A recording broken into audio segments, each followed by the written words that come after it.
Democracy helps in producing an accountable government. This is because the people exercise their right to vote in selecting their representatives through election.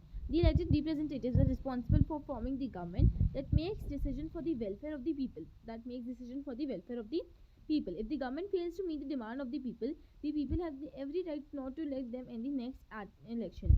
Democracy creates a responsive government as the elected government is responsible towards the people of the nation as well as the parliament. Their job is to meet the expectations of the people and take care of their needs and demands. They have to respond to the people and satisfy public opinion. Democracy produces a legitimate government as they are selected by the people through fair elections. Okay? Democracy produces a legitimate government as they are selected by people through fair elections.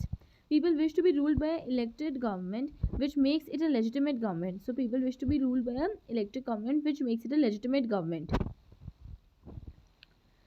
Democratic government is people's own government that believes that democracy is suitable for the nation. Now, what are the conditions which democracies accommodate in social diversities? Democracies accommodate social diversities on the basis that democracy should not be considered the rule of majority. There should be a focus on the minorities as well. So, we can easily say that it is no majoritarianism. No majoritarianism.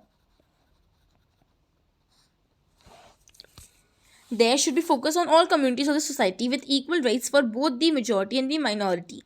It is essential for all the communities to stay and work together in harmony for the development of the nation. It is one of the paramount importance to understand that the rule of the majority is not considered in terms of any social class, language, or religion. Anyone can be a part of the majority. Give arguments to support or oppose the following assertions. Industrialized countries can afford democracy, but the poor need dictatorship to become rich. The statement is incorrect. So the statement is incorrect. Why so? Because there is no correlation between democracy and the wealth of the country. The economic growth and the prosperity of the nation are dependent on the government policies. They are dependent on the government policies, availability of resources, and trade relations that the country has with the countries to attract foreign investment. If dictatorship was answer to becoming rich, then African nations like Nigeria would have been rich and healthy nations, which is definitely not the case. Next one. Democracy can't reduce inequality of incomes between different citizens. Democracy can't reduce the inequality of incomes between different citizens. Democracy cannot directly reduce the inequality of incomes between different citizens, as income is self-generated based on a person's ability to work and the profession. Citizens work in different sectors and their income is based on that.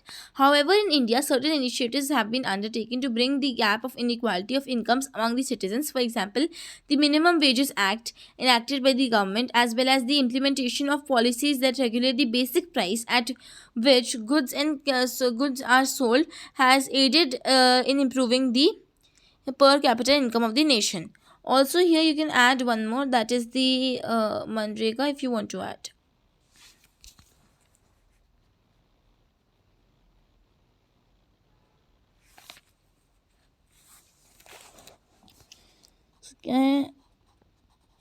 Minimum Wages Act. So we'll just write it down. Minimum Wages Act.